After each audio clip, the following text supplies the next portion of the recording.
Hello, students. You all are welcome again in your channel, The Literary Arena.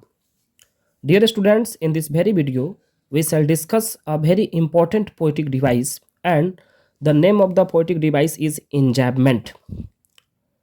Students, सबसे पहले हम लोग ये जानेंगे कि ये वर्ड जो है enjambment कहाँ से लिया गया है. तो students, the term enjambment is derived from French word enjamber. ये enjambment वर्ड जो है ये एक फ्रेंच वर्ड enjamber से लिया गया है, जिसका अर्थ होता है टू स्ट्रेडल और टू इनक्रोच और टू स्ट्राइडिंग ओवर.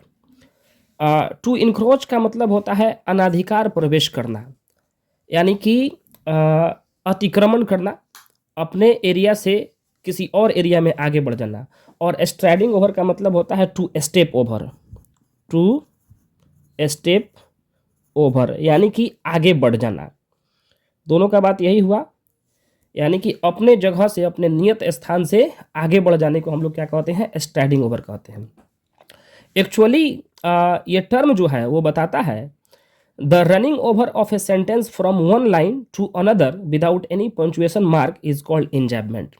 यानी कि पोइट्री में जब हम लोग एक सेंटेंस से दूसरे सेंटेंस पर जाते हैं और उसमें क्या होता है कि एक सेंटेंस के लास्ट में कोई भी पंक्चुएशन मार्क नहीं रहता है, बिना किसी पंक्चुएशन मार्क के हम लोग आगे जब बढ़ जाते हैं तो इसी को हम लोग enjambment कहते हैं. एक्चुअली हम लोग कोई भी इंग्लिश का सेंटेंस लिखते हैं तो उसके लास्ट में हम लोग पंक्चुएशन मार्क देते हैं, या तो फुल स्टॉप रहे, कॉमा रहे, सेमी कॉलन रहे या कोलोन रहे, कोई भी पंक्चुएशन मार्क वहाँ दिया जाता है. बट बिना पंक्चुएशन मार्क के ही एक लाइन से हम लोग दूसरे लाइन में प्रवेश कर जाते हैं तो उसे ही हम लोग enjambment कहते हैं.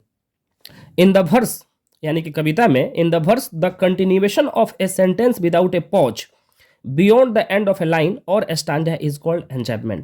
यानी किसी सेंटेंस के या किसी स्टांजा में, किसी कविता के, इसमें जो कंटिन्यूएशन होता है लाइन्स के एंड में बिना पंक्चुएशन मार्क का, बिना पॉज का, बिना रुके हुए, पॉज मतलब विराम दिए हुए, बिना विराम दिए हुए जब हम लोग आगे बढ़ जाते हैं तो इसे ही हम लोग enjambment कहते हैं. Okay, it is a poetic term. ये एक पोइटिक टर्म है क्योंकि ये पोइट्री में प्रयोग किया जाता है. Lines without enjambment are end stop. एक न्यू इन्फॉर्मेशन ये आपके लिए हुआ कि लाइन्स विदाउट enjambment, और जहाँ पे enjambment नहीं होते हैं तो उसे हम लोग कहते हैं एंड स्टॉप्ड, यानी कि वो रुकेगा line. An enjambed line typically lacks punctuation, यानी जो भी enjambed लाइन्स होता है उसमें पंक्चुएशन नहीं होता है at its break. So the reader is carried smoothly and swiftly without interruption to the next line of the poem. ऐसा इसलिए किया जाता है ताकि रीडर जो है, पाठक जो है, लाइन्स को स्मूथली और स्विफ्टली एक लाइन से दूसरे लाइन पर जा सके बिना किसी डिस्टर्बेंस का. इसमें फ्लो होने के लिए, तो लाइंस में जब फ्लो बनाए रखना हो तो हम लोग इसका enjambment का प्रयोग करते हैं ताकि रीडर्स जो है आसानी से इसको आगे बढ़ सकें. अब इसके हम लोग कुछ एग्जांपल्स देखेंगे. We find enjambment in the last 4 lines of the poem fire and ice by Robert Frost.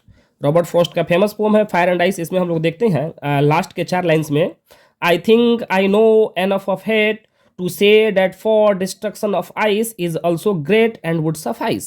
Students, आप यहाँ देखें, I think I know enough of hate, यहाँ पे कोई पंक्चुएशन मार्क नहीं है. टू से, अब देखिए यहाँ से लाइन जो है कंटिन्यू कर रहा है, इसको कंटिन्यू पढ़ेंगे. To say that for destruction of ice, यहाँ भी नहीं है कोई punctuation mark. Is also great, यहाँ भी पंक्चुएशन मार्क नहीं है. एंड वुड सफाइस, और लास्ट में जो है यानी 1 2 3 चौथा लाइन में जो है यहाँ है फुल स्टॉप दिया गया है. तो यहाँ भी कोई पंक्चुएशन मार्क नहीं है, यहाँ भी कोई पंक्चुएशन मार्क नहीं है, यहाँ भी कोई पंक्चुएशन मार्क नहीं है, यहाँ है पंक्चुएशन मार्क. तो ये 3 लाइंस में जो छोड़ा गया है ऐसा इसलिए किया गया है कि ये इसको हम लोग स्विफ्टली और स्मूथली आगे बढ़ सकें. तो इसको हम लोग कंटिन्यू पढ़ेंगे, कहीं रोकेंगे नहीं. ऐसा करने का रीज़न यही होता है कि किसी भी वर्स स्टैंजा को हम लोग क्या करेंगे कि इसको स्विफ्टली और कंटिन्यूअसली पढ़ेंगे. तो इसको पढ़ने का तरीका क्या है, I think I know enough of it to say that for destruction ice is also great and would suffice. अब यहाँ हम लोग रुकेंगे. दूसरा एग्जाम्पल देखते हैं. My heart slips up when I behold a rainbow in the sky.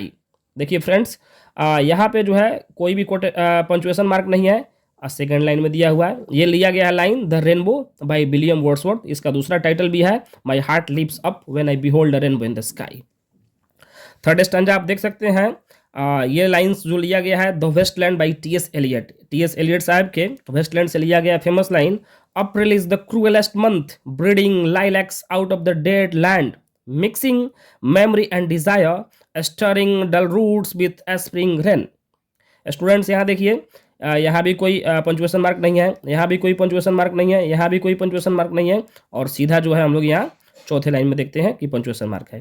तो इस प्रकार से जब हम लोग वर्स स्टांजा को, वर्स फॉर्म को जब हम लोग लिखते हैं तो इसे ही हम लोग इंजैपमेंट कहते हैं, ताकि लाइंस में जो हो कंटिन्यूटी बने रहे, स्विफ्टनेस बना रहे और मेलोडियस हारमोनी उसमें जो है बना रहे, इसलिए हम लोग इंजैपमेंट का प्रयोग करते हैं।